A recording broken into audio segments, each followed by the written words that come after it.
You are officially live now. Go ahead. Good afternoon, everyone. I'd like to take this opportunity to welcome you to an hour's conversation with myself and Dr. Dale Britton as we attempt to share with you some ideas and perspectives on the concept of discipline within the schoolhouse.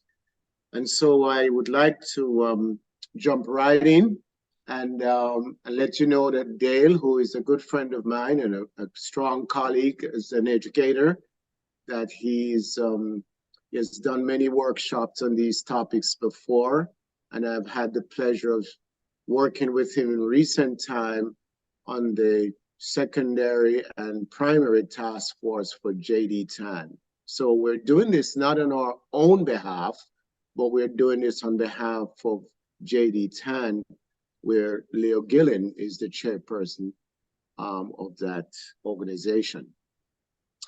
So we want to talk with you today about discipline.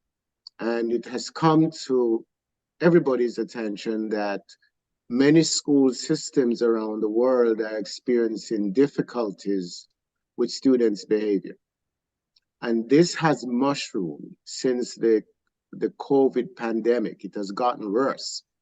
And I learned from informed sources that Jamaica is no exception when it comes to an uprising in discipline within the classroom, and that teachers of goodwill are sort of becoming a little concerned, if not frustrated, that there seems to be little abatement in the trend that is being experienced with respect to indiscipline. And so today we're hoping that we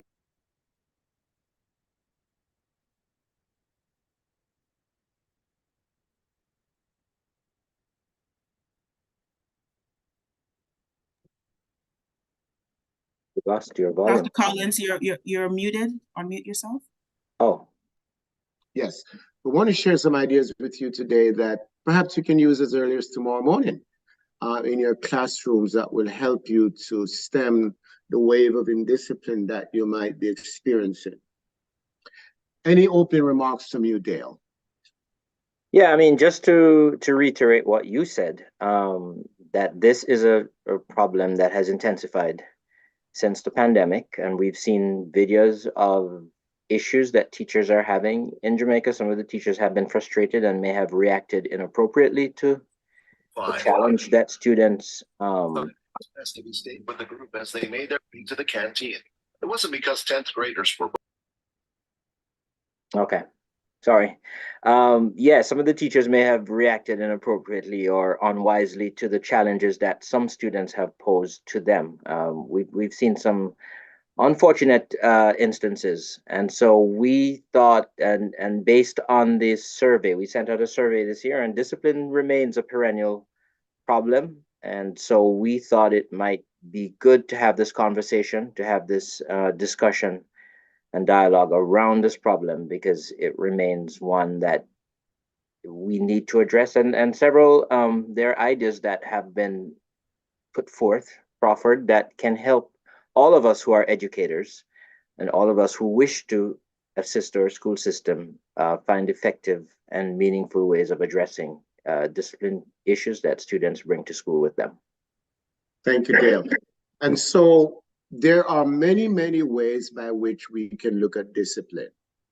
Dale and I today are proposing two major ways by which a school or an individual within the schoolhouse can look at or tackle the issue of discipline. First of all, we're saying that discipline should best be looked at first at the macro level of the school. And that term macro is more or less an economics term, but it means the broad picture, not just what's happening in the individual classroom, but the broad picture, the school-wide picture has to be taken into consideration first. In that context, we both believe that based on research, the principal has the responsibility of making sure that the school is provided with a disciplinary format.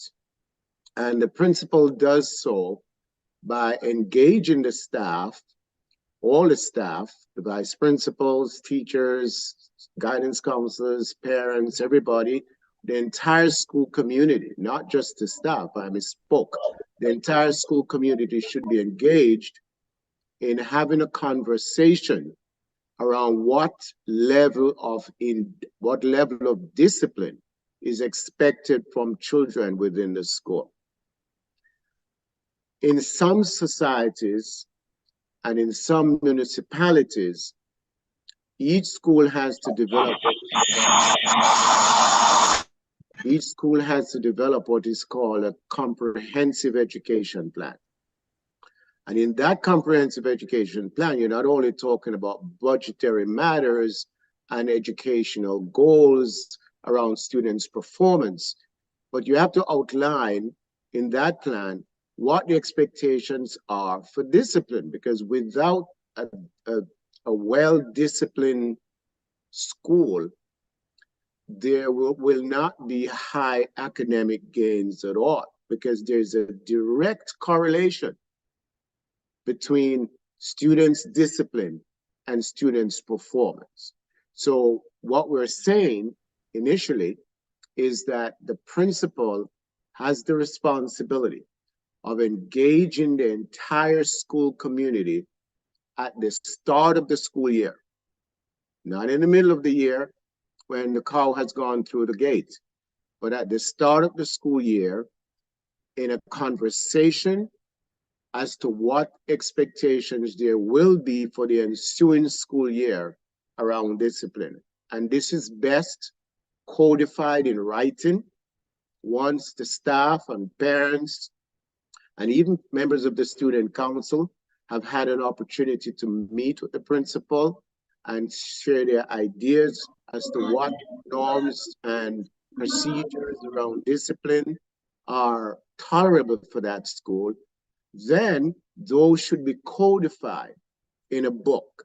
Now, we believe that having a student's handbook, which outlines for students in a language that they're able to read and understand at their cognitive level of development, and a handbook for parents, which also outlines what discipline the school expects for their children and the consequences as well. But when children violate those expectations and norms, I think that is one of the most important things that needs to be done by the principal at the start of the school year at least. Dale? You're muted, Dale. Dale, you're muted. Yes, thank you. Now, I was going to point out that, here in New York City, the discipline code is provided by the city itself, as you well know. Yes. That little blue book that we have that with a list of infractions and rules and the various types of punishment that we can offer Yes. for students who violate school rules. So it is important that all of this be codified and be placed in a book and be living somewhere where students, parents, teachers, the entire community of stakeholders have access to that. Do you want us to move on to the micro level? Yes, we're going to move on to the micro level, but before we do so, allow me to just go back to a very important term that you have used, Dale, and that's the term stakeholders. Yes. One of the problems that many schools are one of the reasons, I should say, that some schools are experiencing discipline problems is that the authorities within the school are perceived to be using draconian style to engage children when those children break rules. And we're going to do a follow-up presentation after today in which we can talk a little about restorative practices, restorative justice, because sometimes when we see everybody in the schoolhouse as a stakeholder, as you have used in your comments, Dale, that creates a different climate and makes discipline much more pleasant than it ought to be in the other way around. Looking at it at the micro level now is what goes on in the classroom. So you can have a set of rules in a book, a parent handbook, or a student's handbook, which outlines the norms and expectations. And by the way, for this presentation, we're going to define discipline as an internalized code of values. We're going to use this working definition in our presentation today for discipline. It's an internalized code of values which conform to the norms and expectations of a group or organization. So whatever the group or organization values for itself, and it is internalized within the hearts and minds of everybody, and they adhere to that, that is what we're calling discipline. So yes, we have said that the principal and the vice principal and the cabinet of the school has a responsibility to promulgating a set of rules, macro rules that outline expected norms and behaviors with respect to students' conduct. But if it is sitting in the books and not implemented, then it's of no value. And that's where the micro approach comes in. And that is done by the individual teacher in the individual classroom. Unfortunately, when we look at the research, it is telling us that what one teacher may accept as okay, one set of behaviors may be okay for one teacher in X school. In that same school, for another teacher, it is not okay. I hope I'm making sense. So let's say I'm a student, I'm in Dr. Britton's class, and I'm allowed to walk in 5 minutes late every day when the lesson begins and disturb the class. Dr. Britton may not pay me any mind. But if I were to go to Mrs. Smith's class, Mrs. Smith is going to stop and argues with me for another 15 minutes. And it becomes disruptive. So one of the things that we've got to make sure at the micro level is that we're all adhering to a common standard of expectation around major infractions that children are likely to display. For example, lateness for class. For example, how do you respond to a question when it is asked? How do you ask a question? Yes, how do you respond as students when a student makes a comment that is completely off the wall? Are students allowed in your class to ridicule that student, to make that student feel ashamed, which can then lead to disruptive behavior and even violence during or after school? So what we're saying is that the macro piece is important because that can become a point of reference for additional punitive actions if punitive actions are warranted. However, the foundation that holds up any discipline program in any school, in any society, has to be what takes place in the classroom. And all teachers have got to have a common agreement on what to expect with regard to students' behavior. You can't have a group of teachers who give certain misbehaviors a free pass and they ignore it, or they smile at it, or you can't ignore your favorite student when your favorite student says or does something that is recalcitrant in nature, and yet the student who you find to be annoying, you hold them accountable. So that's one thing I'd like to say before I pause and allow Dale to jump in and add his perspective in that regard. You know, as you're talking, I'm realizing that the implementation of rules and the application of rules interact with teacher identity and teacher personality and teacher values. In other words, when you say that one teacher will accept certain things where I realize that teachers often negotiate relationships with students. And sometimes that negotiation means that in order for you to have uh, a less stressful job, let's say, a less stressful time in the classroom, you might ignore certain things that other teachers might not ignore. Then there's also the case that some things should be ignored for the greater good. Um, like you may not want to make a big deal out of something that will turn out to be a big disruptive thing. So judgment is required here in the application of the rules and when to not, uh, let's say, prosecute a case in the Yes, classroom because yes. it may not be in the best interest of the class community at the time.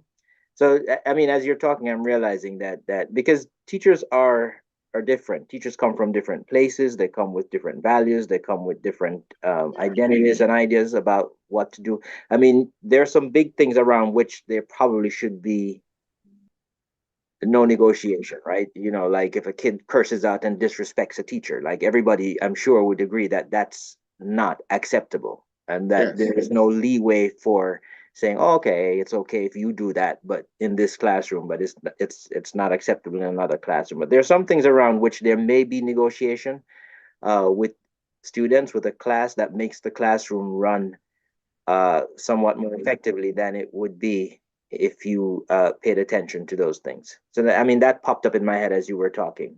I concur with you, Dale. I concur with you, and I'm glad that you brought that point up because I think the good book says all things are right, but all things are not expedient.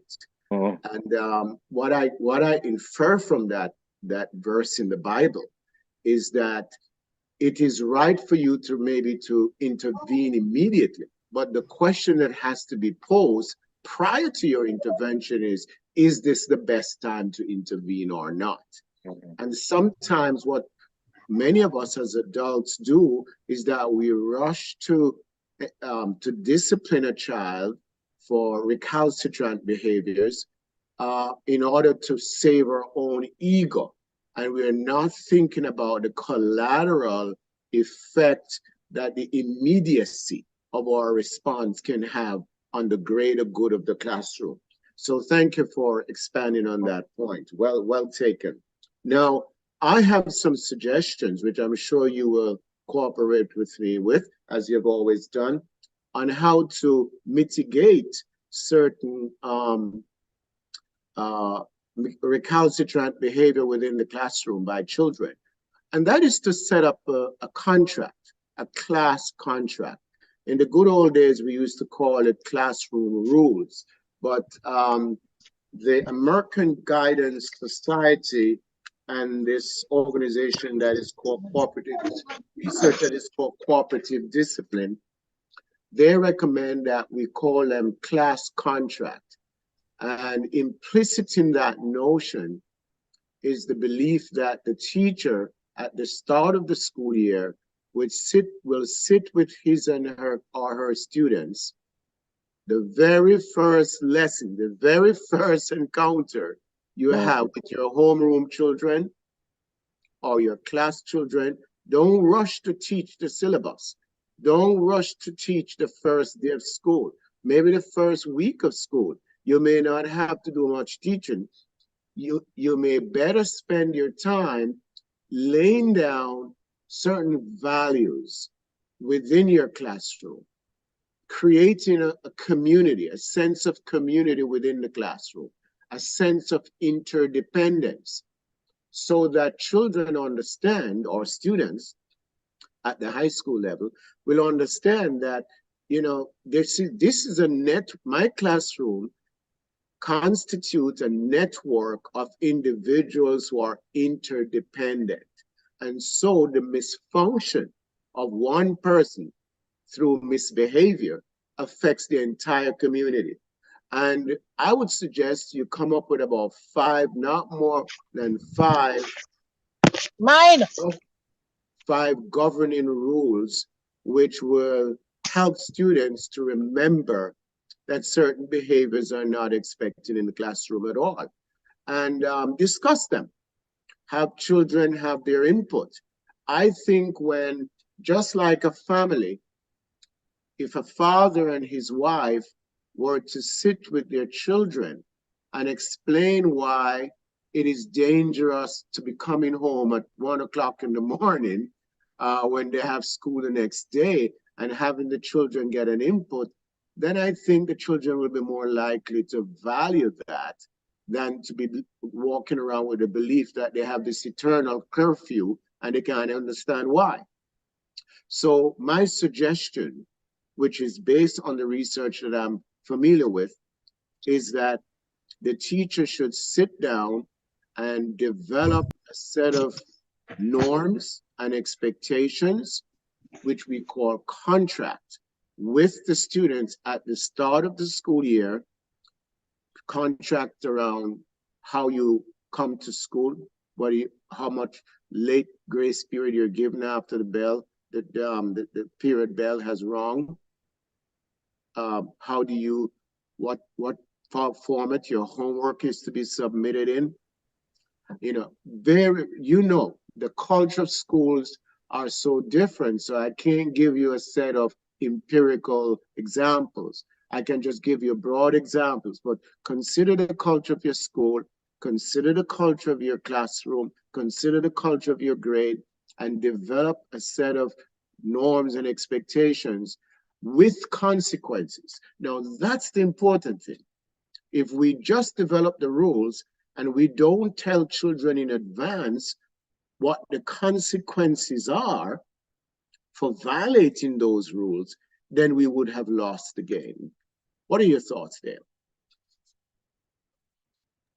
Yes, I agree with that, and I think what happens, as you said, that most of the time is that we make the rules, but we don't attach any consequences to it. We are encouraged every September to spend the first few days, to spend some time from the first few days focusing on establishing rules collectively as a classroom community, so that everybody has buy-in, everybody buys into those rules, and that is seen as one of the best, because if you get buy-in from the students, that is more likely that they will, okay, when there's a rule break, they will say, okay, we agreed to this, and so now that we've broken it, we know that the punishment will be this, and it becomes more fair in the community. So it is one of the more research-based expectations that students will have an input in the formation of rules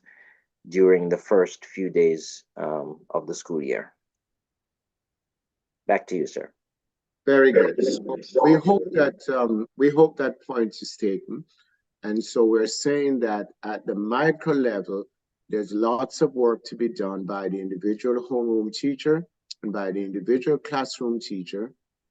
And we're not saying that a teacher has failed if a teacher has not done so before. Today's conversation is simply that of enlightening one another and sharing with one another some research ideas that we have encountered that can help in ameliorating indiscipline, which is being experienced rampantly in Jamaica and all over the world. So we want to run along. 1 second, you did mention just to mention the classroom contract, because in certain cases, the classroom contract is sent home and parents are supposed to sign it and send it back.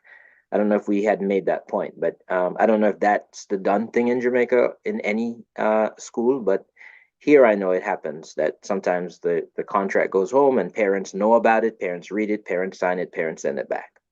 I had remiss in mentioning that, Dale, and I'm glad you brought that point up. As a former principal myself, I expected that my teachers would encourage children to take home those contracts and collect them. And we would keep them in the cumulative folders for the children, so that later on, when an irate parent comes to the school and say, I didn't know that this rule existed, or I didn't know, you take out their signature and say, well, you signed to this in September. So many times parents sign these things and forget that they sign it.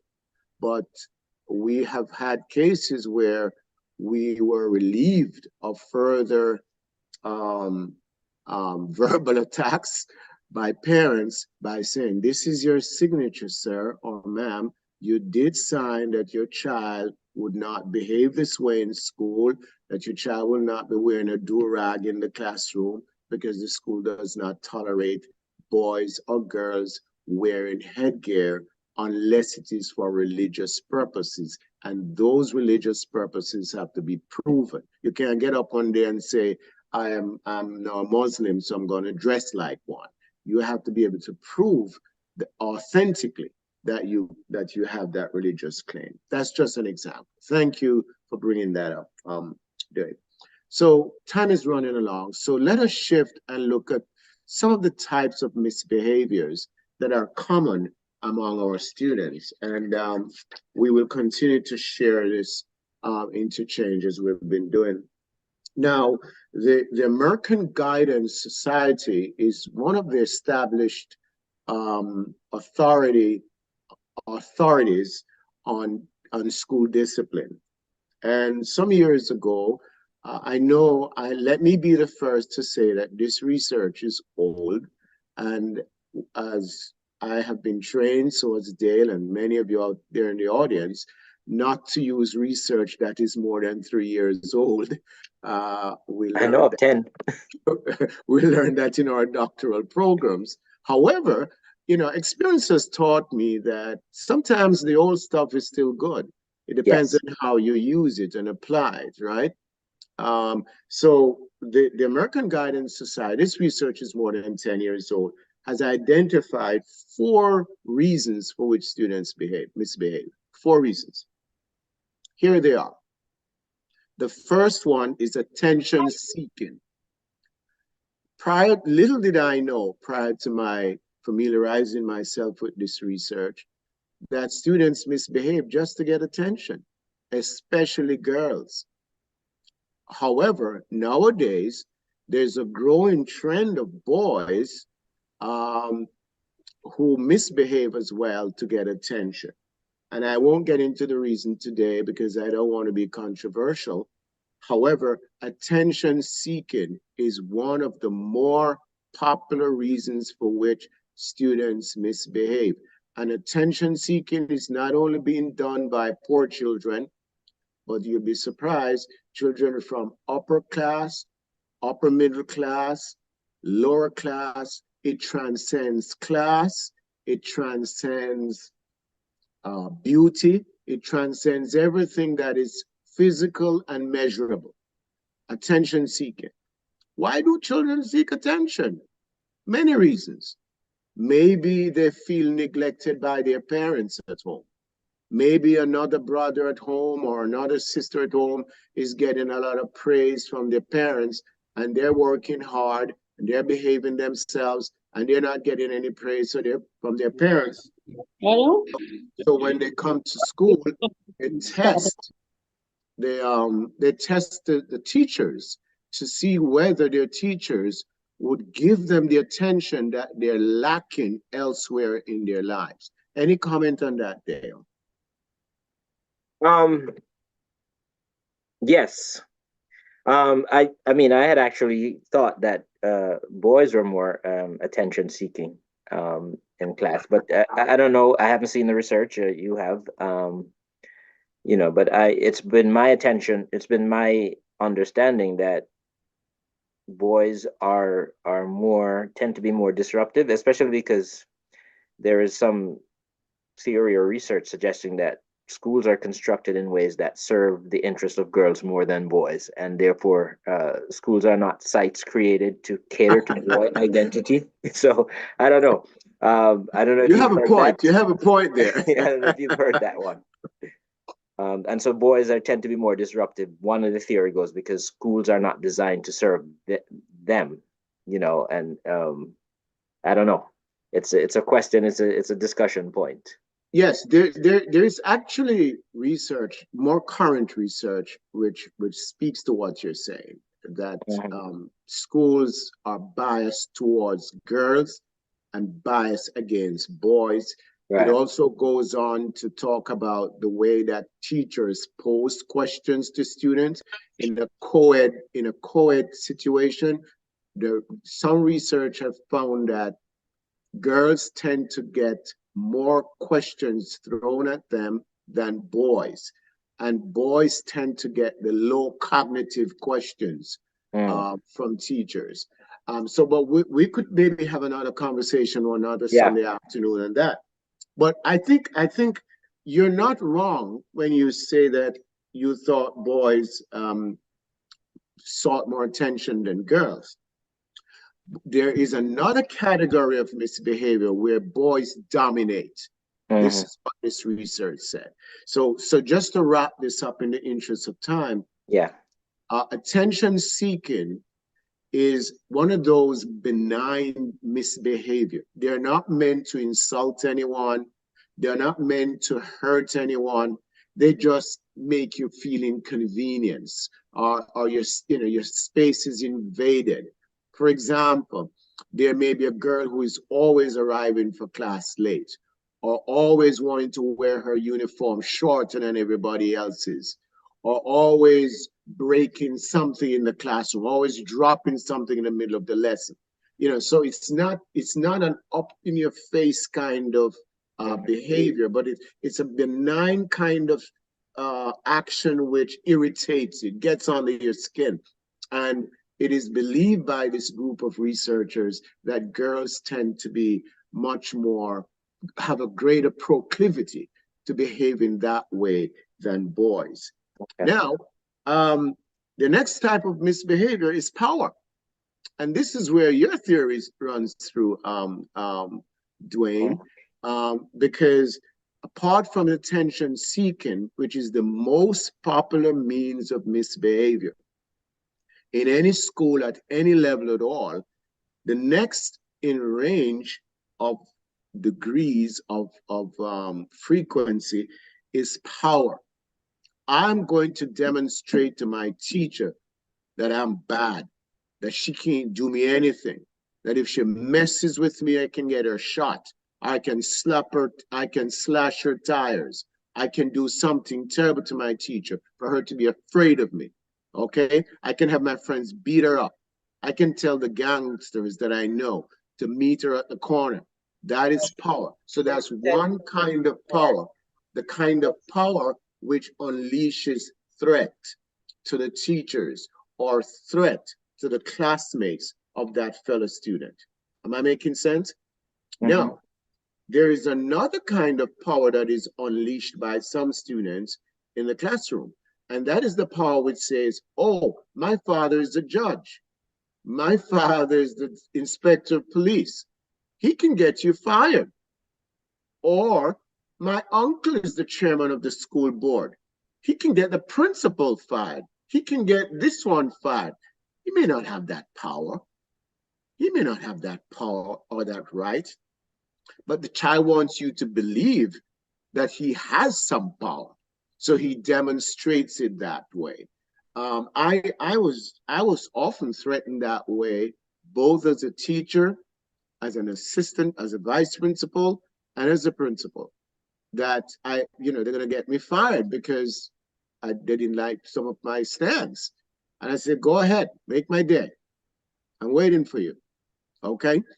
And so what you have to do with the child who are children who demonstrate power as a form of disruptive behavior is to let them know you are not afraid of their threats. Simply let them know in no uncertain way. Do not engage with them. Do not get into any back and forth with them. Simply say to them, I know why you're doing what you're doing. You have made it clear to me, but I want you to understand that you did not give me this job and you can't take it away. And by the way, if you think you have the power to take it away from me, and then what? After you have taken it, and then what? And usually, when a child sees that you're not cowed down by that threat of power they themselves abate in the behavior that would normally be a constant irritation to you. Anything from you, Dale? Yeah, just to reiterate that teachers should avoid at all costs getting into public power struggles with teachers because they're usually unwinnable with students because they're usually unwinnable. It's always best to have a conversation with the student outside when the class is finished, if you can, or to call the student outside. You don't want to shame the student because that usually worsens the problem. We've always been encouraged not to get into power struggles because it's either going to lead to you maybe doing something that you'll regret or cause them to do something that they don't necessarily regret because of their maturational development, because of the age at which they are. They can take these kinds of risks, and somebody's going to say, oh, you're the adult, and therefore you should have the judgment to exercise. I mean, you have the age and the maturity to exercise better judgment. So we would advise that none of us get into power struggles with students, public power struggles, because they usually lead to negative outcomes, and they Indeed. don't usually resolve the problem. Indeed. I concur. I concur. So time is chipping away, and we want to give you some time to ask questions later Yes. on. So let's go to the third reason that research has given us why children misbehave or students misbehave, and that's revenge. So first, we looked at attention-seeking behavior, and we looked at power. Now let's take a look at revenge. Revenge comes about usually when a particular teacher has taught more than one child from a family. The research was very careful in explaining this. Say, for example, a family has 9 children, and Mr. Wolf has been teaching in that school from Wapikil, Phillip, and so he has taught all 9 kids, and all of the 9 children are dunces. They don't do well in school, so they got low grades, and none of them like him. This one tell the brother, oh, when you go to Wolf class, don't expect him to give you good grades, that sort of thing. So they have this revengeful feeling in their hearts towards certain teachers, towards the principal, towards the vice principal, because of information that has been handed down from one student to another. It may not be a case where many children are in the family, but news about teachers go around during the cafeteria, during lunchtime, or during breakfast time, or recess time. So sometimes things that a teacher may have done or may have been perceived to have done can come back and haunt you for life, for a long time, and that is emanating from a sense of revenge that one or more students wish to execute against you. What are your thoughts of that, Dwayne? Well, not much. Let's just move on to the next one, the avoidance of failure, like you say, in the interest of time, because we are We're sort of running running. close. Yeah. So avoidance of failure is the one that I find most intriguing. And oh boy, I wish I had learned about this in my earlier years as a teacher. Lots of children, and this now transcends gender, all right? Avoidance of failure is simply that. I can't do the math problem, so nobody's going to do it here today. And the reason why nobody's going to get a chance to do it is that nobody's going to find out that I can't do it. So let us look at it this way again. I can't do the quadratic equation. I can't do it. I didn't study simple equation. I didn't study simultaneous equation. How the hell am I going to do quadratic equation? But you should not know that I can't do it. And in order for me to conceal my incompetence, I'm going to disrupt this whole class. It's going to get any work done here today. And it's going to continue for as long as you're teaching this concept. And maybe for the entire school year. I don't like math. So whenever I come, I'm going to disrupt the math class so that nobody gets any work done today. And even if you put me outside and I go in the corridor, I'm going to come and kick the door and run away every 5 minutes so that the lesson is constantly disrupted. Avoidance of failure. Now, there are recommended interventions for each of those 4 different reasons for students' misbehavior. For attention-seeking behavior, they recommend I'll just give you one for each. One of the recommended intervention is to make an appointment to see the child after school or after class. Don't try to address the matter while the class is going on, because the child is getting the attention that they seek right there and then at the expense of everybody else. Make an appointment with the child, speak to the child, commend the child, find something to commend the child with about at the start of the conversation, and then later on, you use your psychology to get to the bottom of the problem, and then see if you can come up with a plan with the student to address the deficit that is in the child's life. All right? With respect to power, the best intervention is to stay firm, but do not use excessive force. Okay? Stay firm. Refer to the rules of the school. Refer to the handbook. Refer to the parents' handbook, the student's handbook. That's the best intervention. Go back to what's written. Okay? With respect to revenge, you just have to be fair. Make sure you work on perception. When children hear that you're not a nice person, but perceive for themselves that is not true, that you are indeed a fair person, then that revenge thing will go away. Avoidance of failure, I would just give that child something, a problem that is maybe less complex for him to do in class, so he can begin to experience some success. We're talking about differentiation. Yeah, in some ways. kind of do a differentiation in your lesson. Make sure that the entry point for learning for that child is more lucrative for him than otherwise would have been. So Dale mentioned the term, which we can talk about another time for a whole hour, differentiation. But those are some of the immediate interventions that we can recommend to you as having been tried and proven to be successful. All right, so any final word before we open up for question, Dale? No, not really. How much time we have? Yeah, I think we should go straight into dialogue, discussion, questions that anybody may have, or any comments that, anyone wants to add to the conversation. Where I had posed a question like, what are some of the more common forms of indiscipline that teachers encounter in classrooms? And somebody had listed some, but we're open for questions, comments, concerns. Yes. Good afternoon to you. Good afternoon.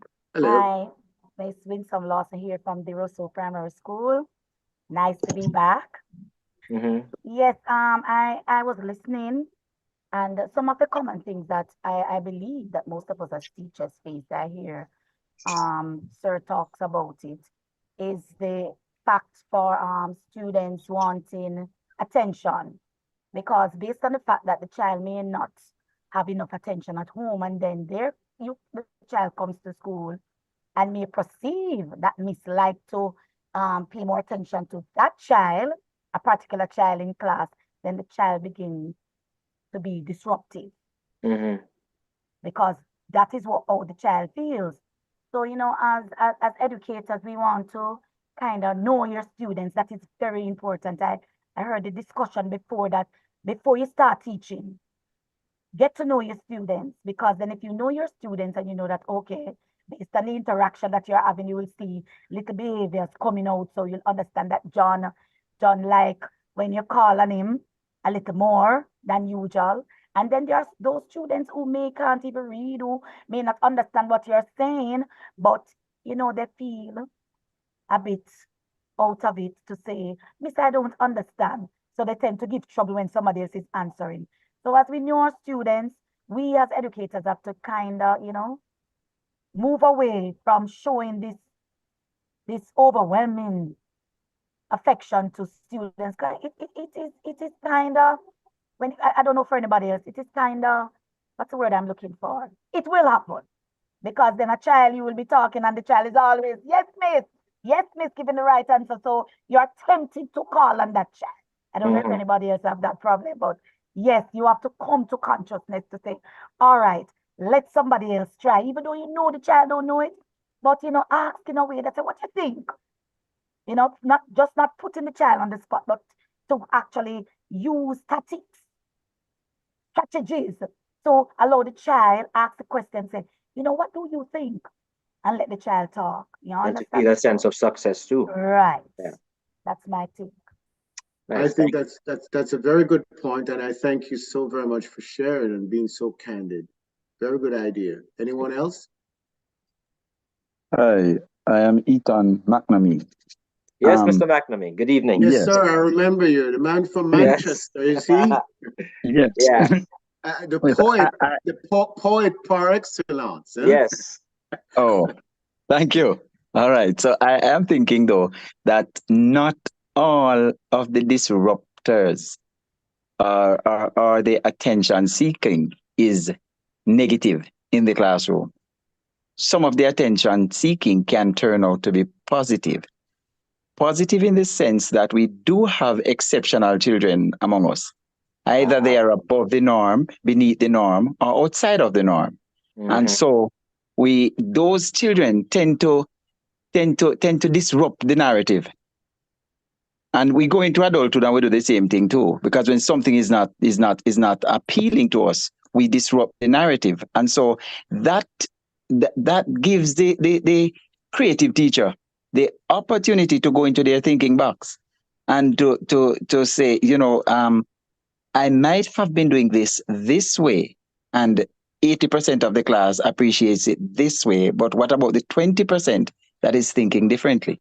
How do I get to that 20%? Because the 80% is already the ones that are saved. They are baptized into the concept. You want to reach the 20% that is not yet getting the concept. And the reason they're not getting the concept is why you lay in your bed at night as a reflective practitioner and think, what is it that I did not do? Or what is it that I can do to get this set of children to do such, to get them to where I want them? Because if you continue to do the same, you still get the same responses. So it forces you to think outside of the box now, outside of the norm, outside of what it is that you normally do. So I think that we do have some behaviors or some disruptors that are good disruptors that challenges the teachers' way of thinking, way of operating. Way of teaching. That's a brilliant insight, Mr. Mack. And you make me think of two things: neurodiversity, which are for me a relatively new term. Like children come with different ways of learning and brain of learning, but they also made me think about the term good trouble, which is used in reference to what was his name, who died, the civil rights hero, John Lewis, making good trouble. That sometimes out of that trouble that the kid is making, good things can come, and it's meant to sort of transform the way we teach, the way we learn, the way we organize learning in the classroom space. So over to you, Colin, to add to what. Yeah, Mr. I concur with what was said. I really think that there should be a climate within the classroom that allows for good trouble, so to speak.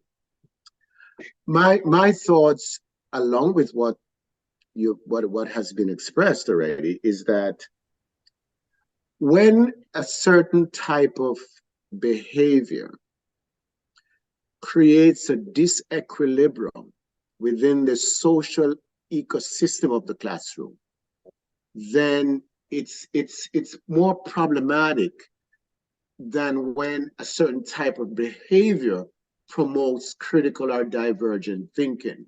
Yeah.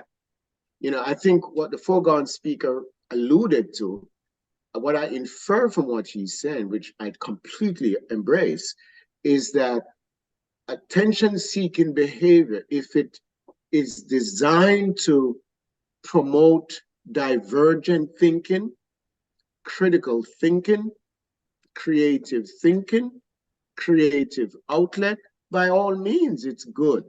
Mm-hmm. But if it is one that seeks to demolish the social ecosystem and to create an imbalance in a climate of reciprocity for respect and goodwill, then that has to be addressed differently. So I think what one has to do, the adult in the room has to step back and say, listen, let me watch this behavior for a little while.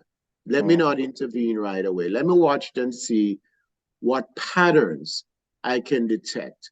And maybe if I can detect a pattern, I can get to the rationale for that behavior. And we can then find the most suitable solutions. Thank you, my brother. Thank you for that comment. I didn't know you were on. If I know you were on, we would have called on you earlier. All right, There's sir. a question by Jacqueline. She has her hand raised. Jacqueline, you could come off mute. Good afternoon, colleagues. Thank you so much. Great Good afternoon. presentation. You're welcome. Supporting what Ethan said just now. And my comments would have been spoken to just now. I'd just like to add that I don't believe we have rude children. No. We have different students coming from different backgrounds. Each child learns differently, and we must accept that. And we should try to prescribe or fill the right prescription of each child. Mm-hmm. I, many years ago, was blamed for spoiling children. But it's not that I spoiled them.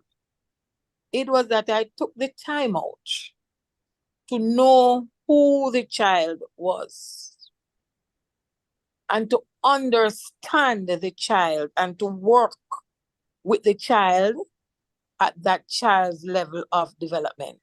I remember I was being assessed by the principal, and she marked me down for a student who was at the window, and he was tapping away throughout the lesson. And she marked me down for not controlling the class. I said, Miss, he was tapping, but he wasn't disturbing the students. He was disturbing the class. And didn't you realize he was the first one to complete his task? I said, that is how he learns. He learns with music. There was another child. That child just had to be on the floor, on the linoleum, with his legs crossed. And I'd get my work. Children learn in different zones. And so when we impose our straight and well-learned manner on them, and they cannot understand it, they don't know how to interpret it, and they cannot respond to what we are doing, they are going to produce inappropriate behavior. So it is very important that at the beginning of each term, because when the students go off on, you say, semester break or end of term break, they come back to us differently from how we sent them out. And so it is very important that for that first week or 2 weeks of school, you use it to realign and reposition the students so that they are ready to learn. And might I just add, we have students with sensory issues. And it is very important because what you and I see, they may taste it, they may feel it, or they may hear it. And so we need to be mindful also of the things, the colors we wear. I know whenever I wear a red dress to school, nobody's going to talk to me for that day. And I'm going to be in my office because red disturbs my students. And so I know that is going to be my office day. It keeps me quiet to do my office work. It disturbs the students and I don't want to disturb them. So I'm in my office, I can concentrate on my desk work. So disruptive behavior can be minimized. And also, if we have the resources needed to engage the students, I would love 2 televisions for my school now. I know if I have that, I can move mountains with my students. And so if we get the resources needed, ample resources in the classroom where the students can be engaged, they won't have time for disruptive behavior. Students are special gifts from God, a position to train and to teach. Have a wonderful evening. See you in May. Thank you. Thank you. Looking Thank you. forward Thank to you. seeing you in Florida in May. You Who know, was as that? I I'm sorry. Who spoke just now? I'm sorry. What's the name of the? That was Jacqueline Oh, Hendrix Hendricks White. White. Yes. Oh, Yes. right. Got it. Thank you. Okay, White. very good. As Ms. White spoke, there are three things that popped in my mind. One is the multiple intelligences theory, which we could examine in the future. The other is the learning style theory. And the other is the whole Montessori model of education, which allows for more flexibility within the culture and climate of the classroom. Yes. So I think those of us who went to school in Jamaica, and I went to school in Jamaica from infant school all the way to University of the West Indies. And I taught in St. Hugh's High School for a year, for 5 years. So I understand the school culture both as a student and as a teacher, that a lot of the Victorian morality is ingrained in the traditional classroom expectations for students in Jamaica. The whole concept of children must be seen and not heard. And what Miss White, is that her name? What she Yes. said, White. or what I inferred from her comments, is that sometimes that child who is tapping his pencil sounds to be a kinesthetic learner, Dale, doesn't he? Mm-hmm. Yes, You know, yes, yes. kinesthetic learner, very hands-on, manipulative Or at type least of that would guy. be the dominant, his Yeah, dominant that would be mode. his dominant intelligence, maybe, if it's acted upon. And but on the periphery, it could appear to be a disruptive behavior. And that goes back to what we both said earlier, that don't rush to label the behavior. Don't rush to stigmatize the child. Don't rush to unleash punishment. Study the behavior a little. Make an appointment with the child. Talk with the child one-on-one, and see whether you can discern whether the child is multi-talented and whether the behavior which you're perceiving to be unusual is linked to something far more sublime than what meets the eyes. All right, it's 4:30, but we can maybe take one more question. Yeah, we have another question from Mr. Jermaine Williams. Mr. Williams, go ahead, sir. Good afternoon, Dr. Britton and Dr. Wolf. Good afternoon. Good to hear from you. Statement. Yes, my pleasure. I believe that we as educators also contribute to some of the challenges that we're faced with in the classroom. And Dr. Britton, Dr. Wolf would have just touched a point regarding students should be seen and not heard. Some of the students that we have sitting in front of us, especially for me, who is at the secondary level, are students who are in charge at home. They have to cook the meals when they get home. Some of them work to send themselves to school. Some of these students may also would have been victim of teenage pregnancy and are reintegrated back into the school system you know. And so I believe that as educators, we must create that atmosphere of respect and love, but then at the same time, treat the students, and especially for the teenagers, um, treat them as young people. Don't necessarily talk down to them, because I think that's extremely important, because here it is that these are students who would have been exposed otherwise. And you are now, like, especially for that child who is a victim of teenage pregnancy, that child is a mother. And not to say you're going to treat them as an adult, but just the tone and that kind of thing. Because so sometimes we are the ones who contribute to the problem. And I think that respect goes both ways, and not because, yes, of course, you are the teacher within the classroom, but then at the same time, you want to create that atmosphere where students can feel comfortable and comfortable to express themselves and so forth. Thank you. Well, thank you. Point well taken. Point well taken. You know, as you spoke, the thought that comes to my mind is, physician, heal thyself. Sometimes we have to look at our own proclivity to be punitive, and pull back on that, and be a little more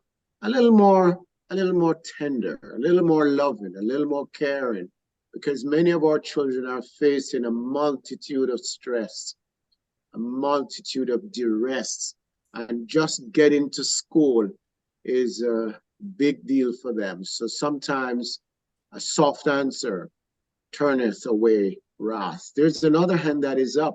Someone was also asking the name of the term when a child disrupts in order to avoid the work. It's called avoidance of failure. Avoidance of failure. Okay, somebody else, Gratis and Yashenko. I'm sorry if I'm butchering your name. I apologize. No, you're not really butchering. Okay. Good afternoon. Good afternoon. I was just thinking of as I was hearing the discussion about the different kind of values and the background that these children come from in terms of addressing even some of the comments that the lady made before and the gentleman made before. Because some of them, they don't come from a circumstance that had instilled certain values. And we're teaching, sometimes thinking that they have certain values that are aligned with ours or from the decade or generations that we come from, but they don't have them. And so when you try to drive certain information or experience to them, they don't value it. So it's like you're attacking them, you know? And so one of the things you have to kind of do is to try to make a link with them, to try to see their outlook on life and add some value before you can even get a chance to really teach them. Indeed, indeed, indeed. Well said. Mr. Gratis, have you found that you've been able to leverage, I don't know what level are you're at, but currently high school, but I've dabbled at the primary school level as well. But have you found that you're able to leverage, if you have really good relationships, positive relationships with students, you can leverage that to manage indiscipline? Yes, I've found that to be the case, but sometimes based on the amount, the diversity of the different personality of students, you'd probably need smaller classes to really do it effectively. Okay. But in a larger class, sometimes that idea get lost and you have to spend more time outside of class to address, which is kind of more workload. And, you know, I would just jump in to say that one of the ways that I would recommend, for one of the things or strategies that I would recommend for consideration in light of what Dale brought up, is fairness in the grading policy of the teacher.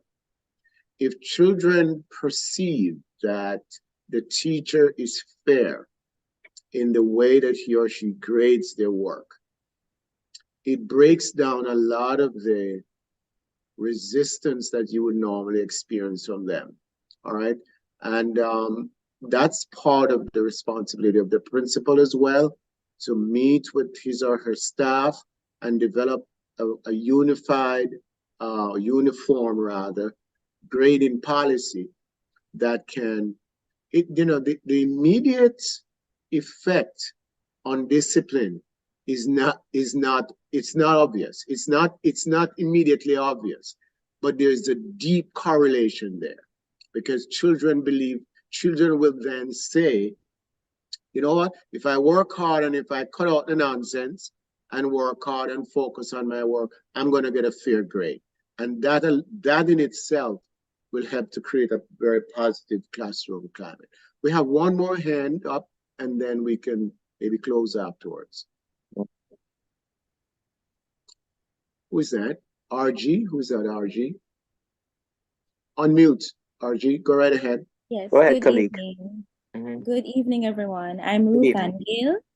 Angale from Monroe College. Just a quick question. Miss White had me thinking that we have a unique challenge as educators. And that challenge is to be radical and to, move away from certain rigid expectations and at the same time teach children proper social skills. She mentioned the student tapping on the window. Maybe it's rigid to expect him to sit still and be quiet and do the work because we have different types of learners. But how do we balance that with teaching children proper social skills? If Ms. White wants to come back to that, I don't know. You know something? I don't purport to have the answer. That's a question that really requires in-depth reflection and thought. But I want to honor your courage in posing that question by sharing with you something I discovered some years ago, that as you spoke just now, my friend, what comes to my mind is the fact that apart from the guys who direct airplanes once they have landed and they're coming on the tarmac for unloading, teacher's job a teacher's job is comprised of the greatest amount of decision making on a given day. You understand? If you stop to think of it, how many times you're interrupted during a lesson, how many questions you're responding to, how many comments you have to hear, and at the same time get your lesson across, it's a multitude of cognitive demands that is placed on the teacher in any one lesson at all. And my best initial, and the operative term here is initial, because I think your question is so profound, it's going to make me think tonight. My most appropriate initial response would be prioritize. Determine what's important to you on every given day in every given lesson. And although you're bombarded with a multitude of stimuli, multitude of, stimuli, just keep your eyes focused and your mind focused and your attention driven by what the priorities are in every lesson. And if the priorities, in my humble estimation, really is cognition, retention, and recall. Those I learned that at Michael Teachers College many years ago when I was a boy, relatively speaking. Cognition, retention, and recall. That is your priority. Don't become swayed by the socio-emotional things that are very important, but can be very demanding and can be very destabilizing within the arena of learning. Just keep focus on those three things. Are the students cognizing? Are they understanding what you're teaching them? Are they able to recall from long-term memory or active memory whatever they have learned in the past, right? And then it will make your life much more easy because you're bombarded with so many other factors, so many other variables that sometimes it's like landing a million aircraft in a rainstorm. All right. Have we come to the end, Dale? I think we have, and I just want to say I send a warm thank you. It's very cold here in New York, so a warm thank you to everyone who turned up for this discussion and this presentation. We it's a pleasure to have you here and to have these exchanges. And of course, this will continue.